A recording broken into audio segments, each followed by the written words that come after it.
You bring up a really compelling point. I'm totally in lockstep with you on this one.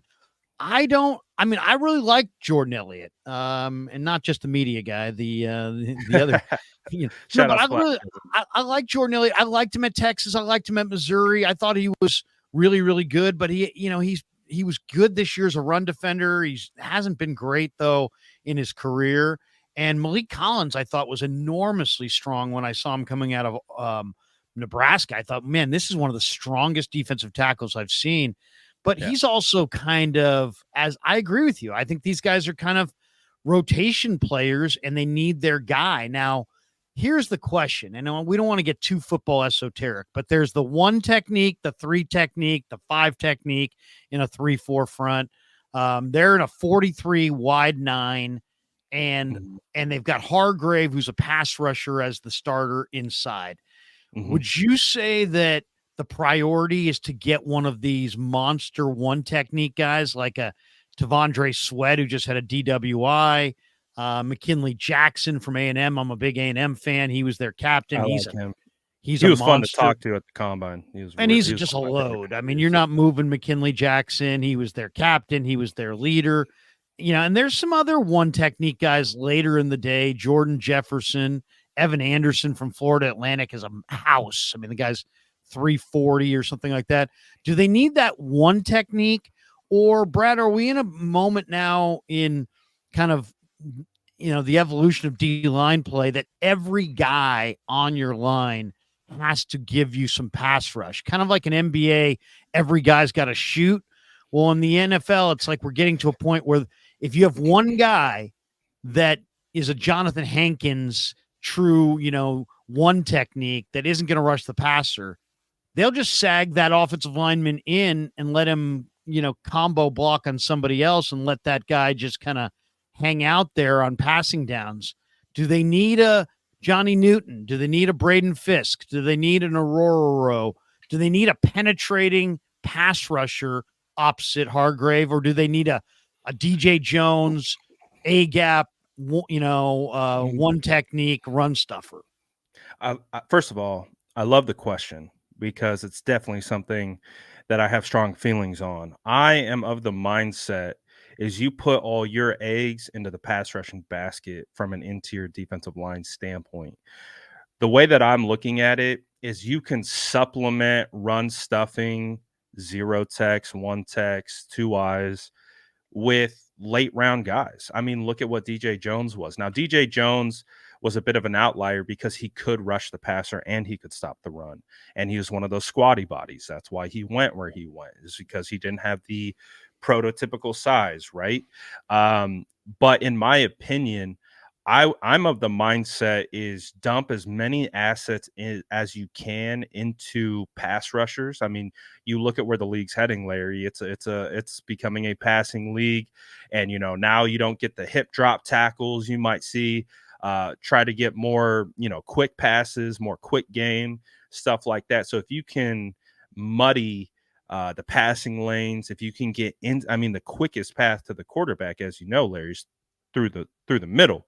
So if you can create disruption on the interior, that's my number 1 goal. And on top of that, I feel like you can supplement base down defensive tackles with guys like Malik Collins, with guys like Jordan Elliott, with guys like Kevin Givens, with guys you find in the 5th, 6th round.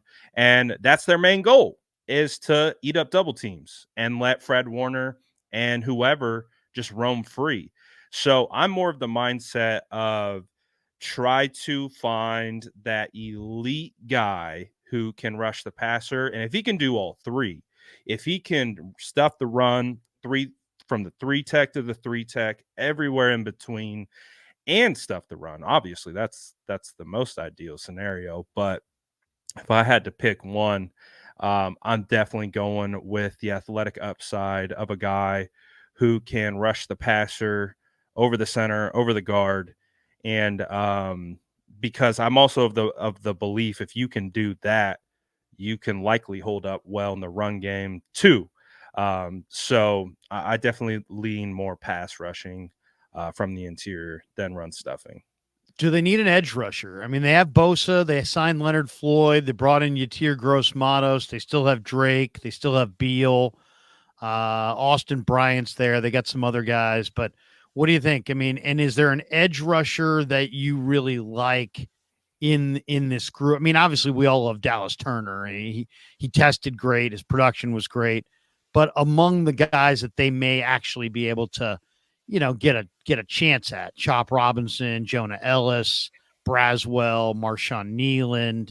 I kind of like Muhammad Kamara quite a bit down the list here, and Javon Solomon from Troy. But is there a edge guy that you're keeping your eye on any on day 1, day 2, or day 3?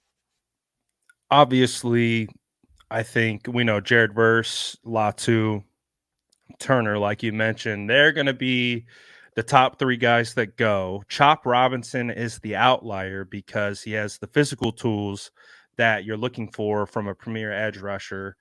Doesn't maybe have the production to back it up. So he's kind of one of those, projects, maybe, if you will. Darius Robinson out of Mizzou, I think, slides a little bit just because he doesn't have that elite burst around the edge, but he is a very quality defensive end. A guy that I'm kind of keeping my eye on later is Braylon Trice out of Washington. He tested terrible, Larry, at the combine. And I remember watching him at the combine being like, he was the guy that I was actually looking forward to seeing. And I was like, ah, man, he just was a mess. Like he was all over the place, just he had to redo his bag drills a couple times. And it just was something I was like, oh, like, all right, well, maybe I shouldn't be watching him. But like I said, kind of been going back, watching him versus Jordan Morgan, and starting to do some work, and not necessarily even on him. He stood out to me. So if you could get a guy like Braylon Trice, I think at like 63, I think he would be you can make the argument that he would be a better prospect right now than what Drake Jackson was coming out of USC. I think Drake Jackson had the age, he had the measurables, he had the athletic profile. He didn't really have the pass rush, bag of moves. He didn't. Drake didn't really have the technical aspect down. Whereas I look at Braylon Trice, who has some suddenness to him. He does have a bag of moves. He can absolutely hit you with speed to power, and then he can also work you off the edge with upfield speed, and then hit you with a counter inside spin. And he can put you in that blender where he starts playing the game within the game, right? He starts setting up the tackles to not really know what he's going to do next. And I think that the testing might hurt him in the long run of where he's drafted. But to be honest, I had just watched Liatu Latu from UCLA, and I clicked over to Trice, and I'm like, Larry, if you would have blind tested me without telling me who's who and who's projected to go where, I might even say I was more impressed with Braylon than I was with Latu, in the specific games that I watched. And I want to make that clear, right? There's so many games Right. that these guys play, and you can always land on a game where it happens to be his worst game, happens to be his best game, et cetera, et cetera. So the games that I landed on, I found myself being like, wow, Trice looks a little bit more urgent, looks a little bit more physical, violent, still has the burst, get off, and he had a pass rush plan. And to me, that's where I'm like, man, if you can get him later in the second round, that might be one of the better values in the draft.